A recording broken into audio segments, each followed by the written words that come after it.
Hello, guys. Uh, Today's topic is dynamic programming, and example is uh, knapsack problem. So we will talk about dynamic programming using a knapsack problem. So previous week the topic was greedy algorithm. So I just want to recap previous week topic.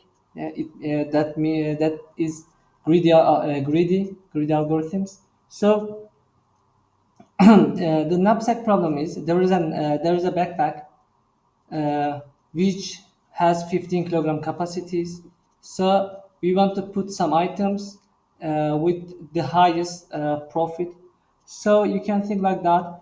There is a backpack which has 15 kilograms capacity. So there is an item which is 4 kilograms and $10 with $10 profit, 2 kilograms $2 profit, 1 kilogram $1 profit, 1 kilogram $2 profit. So 12 kilograms and $4 profit. In this in the with the grid algorithms, he was choosing the highest profits. Uh, so if we use grid algorithm, we are going to choose 4 kilogram items, two kilograms, 1 kilogram $1, and 1 kilogram $2. In here, our profit is 10, 11, 13, and 15. Total is $15. The thing is that with greedy algorithms, uh, with the greedy algorithm, we are solving we are solving knapsack problem, but just for this situation.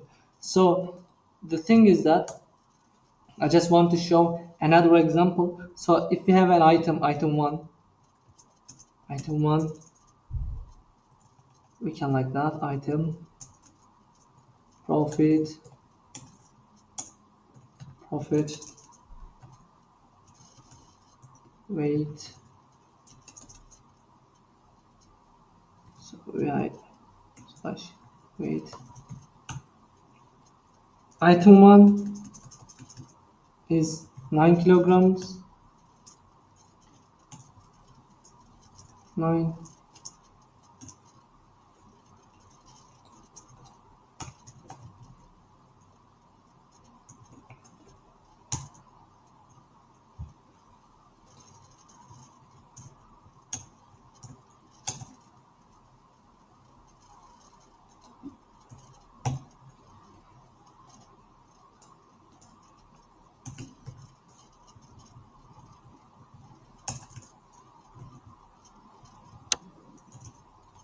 Eight point 33. So the thing is that if we use grid algorithm in this example, we are going to choose 1, 2, 3, 4, 5, and but total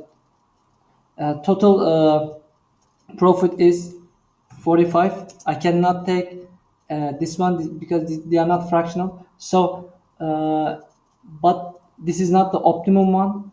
So if I want to choose optimum, I'm going to choose 6 with 12 kilograms and 5 for 3, and my profit is 900, 9, not 9, 9,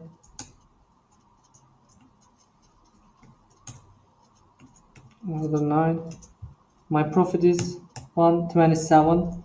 The optimum is 127, while greedy algorithm was giving 45 dollars profit. So if you look the image, I mean, uh, greedy algorithm was solving for that situation. But if you think for my example, so greedy algorithm is not solving this problem.